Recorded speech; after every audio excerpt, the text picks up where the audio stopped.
What's up, my Finan Laughs? It's Miss Finan D coming to you all from V Entertainment News. Before I get into it, I do want to say that Brian and Rachel are happy, in love, still smiling. Their careers are doing great. They are doing an amazing thing, and so I'm just sharing these short images and all of that. I promise you, I have a 4 to 5 part series coming on them and everything they've been up to, their love and all of that. But this is a very serious video, so you won't be seeing a lot of Brian in this video. You'll be seeing more of Rachel. I just wanted to share that they are happy, they are still married, and everything is going great in their life. Whenever I do updates on Brian and Rachel, I normally start with clips, but I want to give you all some context, okay, so you're not confused in the beginning of what's going on. All right, so for those of you who support my other content and it's like, Apple, who are these people? All right, so Rachel Lindsay is the very first African-American bachelorette, and her husband is Lindsay-Abasolo, and they met on The Bachelorette, okay? Now, I do have 2 playlists on Brian and Rachel. One is called The Abasolos, and another one is called Brachel Life After The Bachelorette. Brachel is Rachel and Brian combined, okay? Brian and Rachel combined, Brachel. All right, the initials from their name, okay?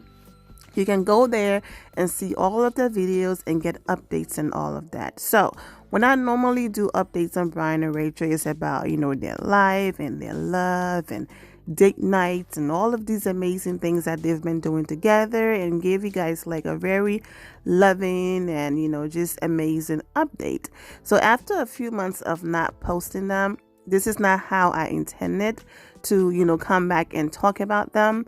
But this topic is very serious, especially right now. These past few days, you know, it's been very hard for me, you know, with the police brutality, you know, white cops killing another black man. All right. And it's just been sad. And so I am praying for George Floyd family. You know, they are lifted in my prayers. It's just devastating. And before George Floyd, you know, Ahmaud was killed, and here's Rachel reacting to the death of Ahmaud.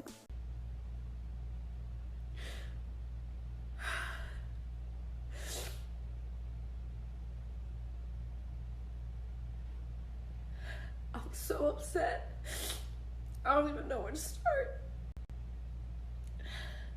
If you haven't watched the chilling video of what happens to Ahmaud Arbery, you need to go to Sean King's page right now and watch it. You need to be just as upset and as angry as I am right now, to the point where you want this to stop and you want to do something about it. I'm gonna put a link that you swipe up.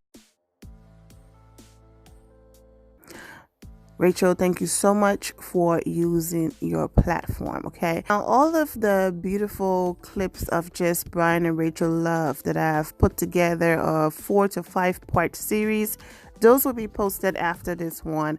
But I really wanted to talk about this. This happened, you know, a few weeks ago. So in that video, if you hear me talking about my birthday, which was on May 15, or other things, that's why I didn't record it today. It was recorded, you know, over a week ago, and I'm just now getting around to uploading it. Okay, so obviously from the title, we're going to talk about what Hannah Brown did. Okay, Hannah Brown was, you know, the Bachelorette, I think the most recent Bachelorette. All right, and she was singing a song, and in the song had an N-word, and instead of her simply just not saying the N-word, she said it. So let's go ahead and listen to what she was singing, and then I'll talk about it. It's like, brand new Lamborghini with a cop car with a pistol on my rib like I'm a cop. Have you ever seen a real rock star? It's no good guitarist and it's a throw it. I did. I'm so sorry. That wasn't you. That was, Brooke. Who said it? No, I was singing this. I'm so sorry. Well, there you go.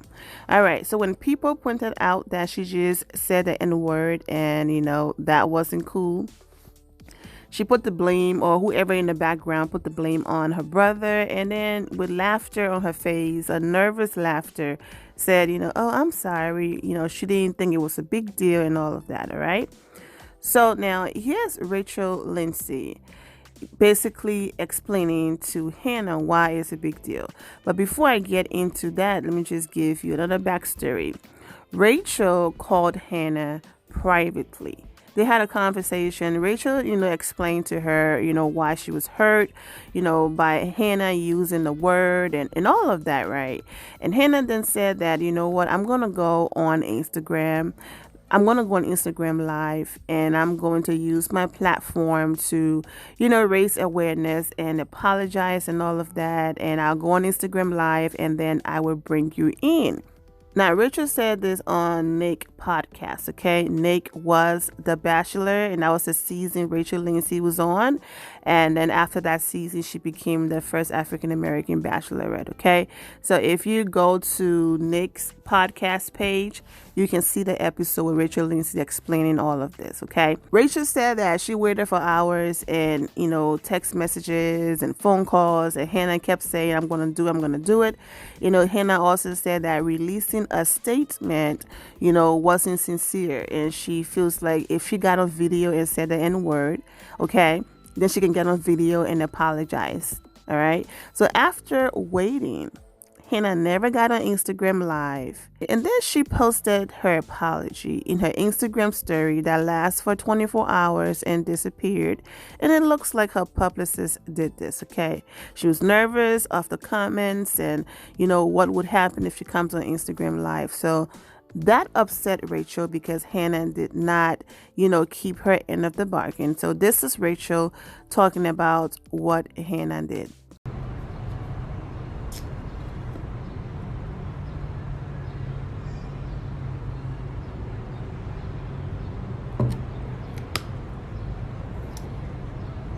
You guys have to excuse my appearance. I just got on the Peloton because I needed to release some tension. I needed to release some stress. So I'll give you guys a couple of minutes. Thank you guys for joining. Hi, everybody. What's up? For those of you just joining, I just got off the Peloton just to, release some tension, to gather my thoughts, to get things together. God, I honestly really didn't want to have to do this. To be honest, I'm tired. I'm so tired of feeling like I have to be the one to say something. And, like I'm speaking to people who are in my life right now, even be doing this. Hold on, you guys, my connection is messing up a bit. I'm gonna go inside to have a better connection. Bear with me for a second. Okay, so this is what I was saying.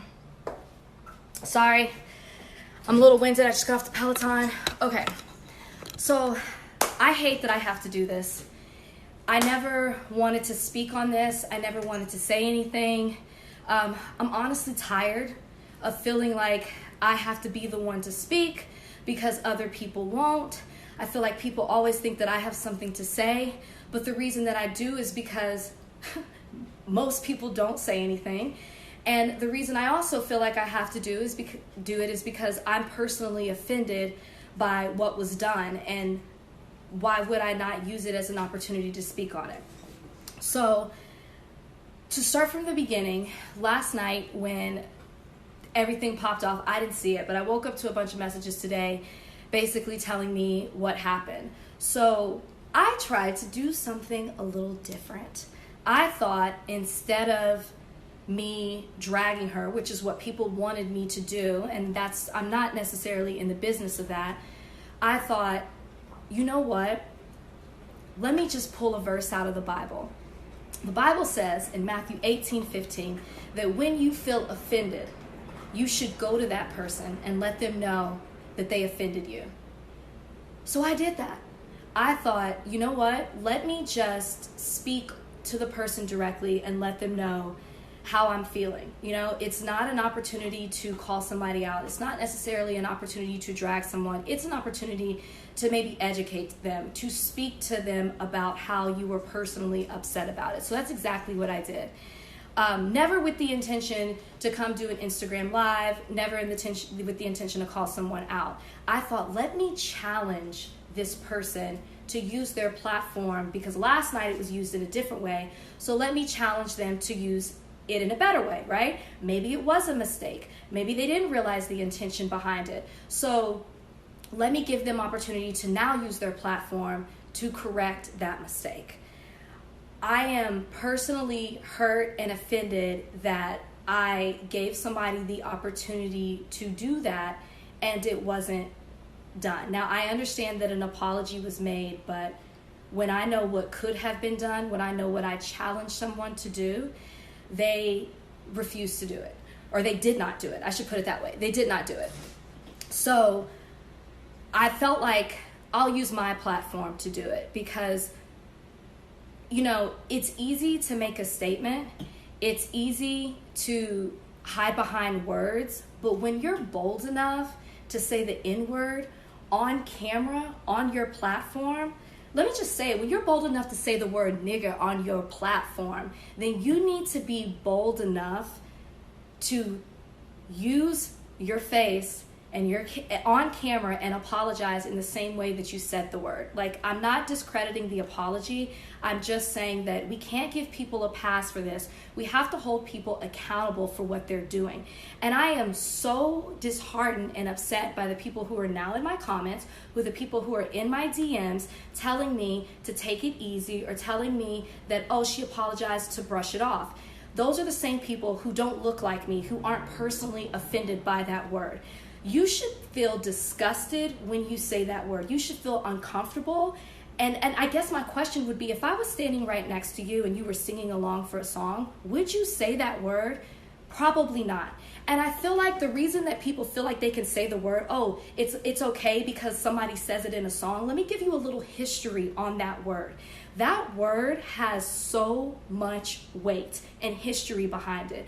If you don't know, please do yourself a favor, because it's probably not in your history book at school. Please do yourself a favor and educate yourself on that word.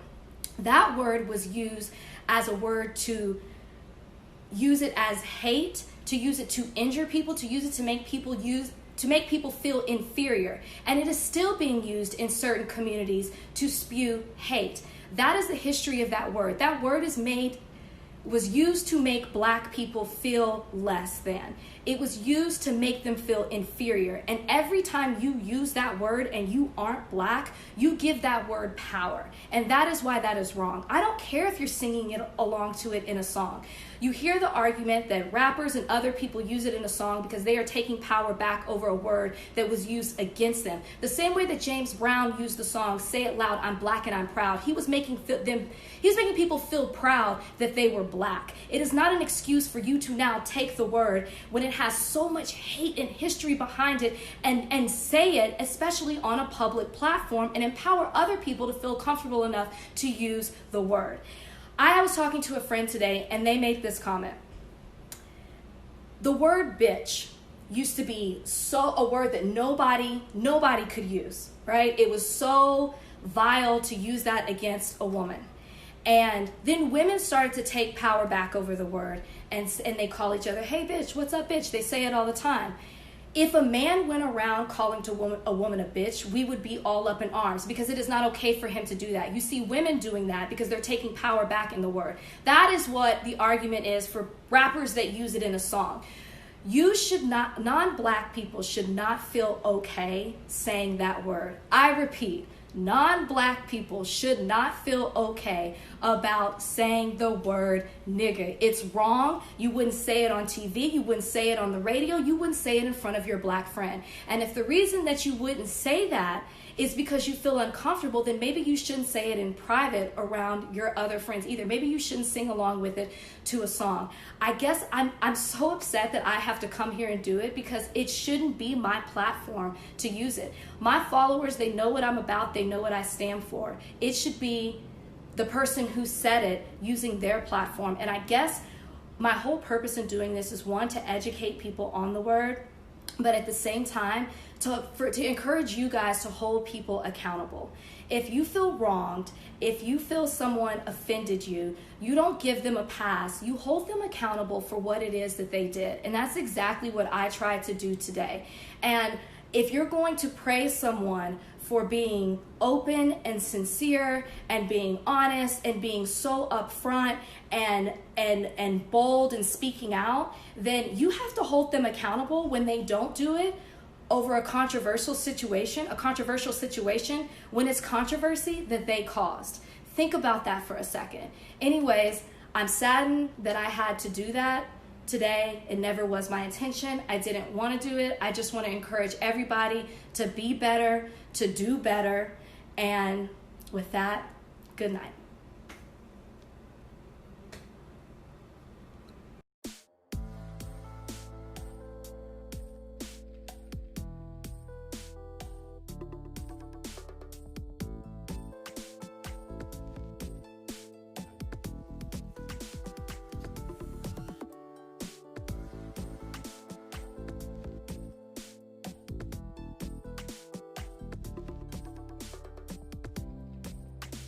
You know, I appreciate Rachel Lindsay for always using her platform.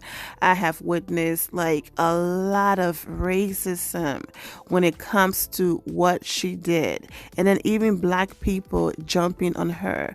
But after you've heard her explain the power behind that word, I don't understand why people just don't get it. How can you stop yourself from saying the F word but just freely say the N word? Like, I mean, come on. And the fact that you're just so comfortable saying it, song or not, I've seen a lot of white people who, when they're singing songs and that word comes, they skip it. It is not hard. I don't understand why people are arguing. Now, I have more to say about what Rachel said, but Mike. Okay, now Mike Johnson was also on Hannah Brown's season of The Bachelorette, okay? So this is what he had to say about the whole situation. I'm sorry, I had to delete this message 3 times because I went a little too ham right quick. I had an amazing day today. Did 2 workouts, was literally on my phone on IG for maybe a max of 10 minutes. It's been amazing, right? I look at my phone and I see a few people coming at me because I'm not defending women of color because of something that Hannah Brown did. She shouldn't have said the N-word. It's pretty damn simple to me, right? I haven't seen the video. I would like to see the video, but people don't come at me like I'm watching everything that's going on between all my cast members on the show. Like, bruh, I love my black woman. It's that simple. I love y'all. I hope y'all have a great one, all right? All right. Now, it didn't just stop there with Mike. Tyler was also on Hannah's season. And here's what Tyler had to say about the situation. He posted his Instagram story. This is not about dragging Hannah B, okay? This is about using a platform for reasons like this, so we can educate those who don't get it, okay? This person wrote, what? Non-black people can't use the N-word? WTF, okay? This is bigger than Hannah B. This is a societal problem, okay? Then he basically posted a clip of the Rachel video. And he wrote, Rachel hit the nail on the head. Y'all need to look at the comments. We have a long way to go on this issue and a lot to learn. If you find yourself getting defensive, you are part of the problem. Okay. Those that say that it's part of the song and that they can sing it are so out of touch. Hannah B is not a racist, I know, but blaming the rap artist is not the answer. Educate yourself and listen to what Rachel has to say about the word, B word, and hopefully it will start to click for you. Because this person wrote, I cannot believe you will go against Hannah. Hannah sang words to a song. She did nothing wrong. If they want to blame someone, blame the rap artist. She is not racist, and Rachel should mind her own business. And that right there is the problem. So after all of the hate, Tyler wrote, in these moments, you have the opportunity to bury someone or lift them up. We need to lift Hannah B up from this. She is learning and growing just like every single one of us. Love rates hate. Hate only makes more hate. Let's learn and lift each other up with love, okay? It's been a while, and Hannah B still have the picture of her on the beach laughing. She still, have not put her face on camera to release an apology. The apology that she released, and I wrote, I owe you all a major apology. There is no excuse, and I will not justify what I said. I have read your messages and seen the hurt I have caused.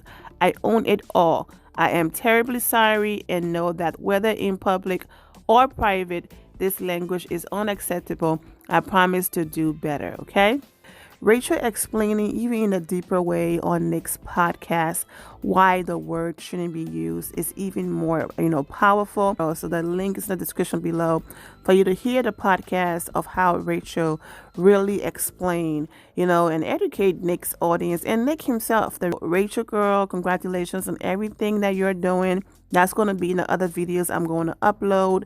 But I just want to say thank you so much for always using your platform, regardless of the hate and backlash that you receive. Hannah received a lot of backlash, but Rachel also received backlash, and she's still receiving it. I mean, the racism is so high. Just go on social media. If you have Instagram, go to her comments and read some of the disgusting comments these people are leaving. Yeah, this is the country we're living in.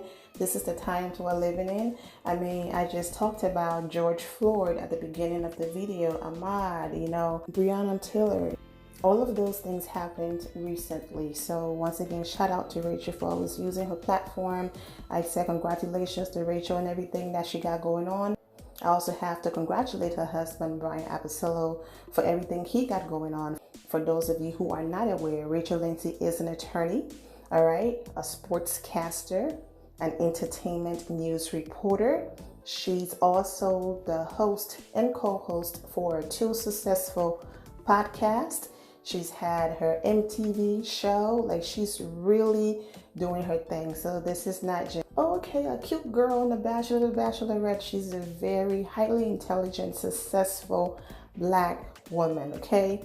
Her husband is also a doctor, all right? So they are really doing their thing. Her father is a judge. Her parents been married for 30 plus years. Her husband's parents been married for 30 plus years. And yeah, so they are an incredible couple, really making the change out there. So shout out to them. I will be back with a video that just, focus on their love and everything they've been up to. I will do my best to not wait another month or 3 months to upload those videos, because those videos are already done. I just have to upload them, okay? Thank you to all of my loyal Broadchild R&B supporters. I did not neglect you. I would never neglect you. I've always said that the deeper Rachel and Brian goes in their relationship and their life, the less the content is going to be, because they're not constantly on social media like that. But y'all will always be my day one. Before all of this, and me even now being over 30K subscribers, you all been here holding it down. You were the reasons why I got subscribers and my views went up and all of that. So I haven't forgotten any of you. Thank you so much for still being here, riding with me. Some of you, even though the content is not Brian and Rachel, you are still in the comments supporting. So thank you so much. I'm wishing Brian and Rachel the best. I'm also wishing all of you the best, and please be safe out there. The end of here, my Fina loves. Thank you all for your love and support. If you're not subscribed to the channel, go ahead and subscribe to the channel. Go ahead and leave this video a thumbs up. Also turn notifications so when I do post, you where they're posted. And I will see you all in the comment section. Remember to always have the God bless attitude, which is being positive at all times and seeing the good in every situation. Have a great day, guys. God bless.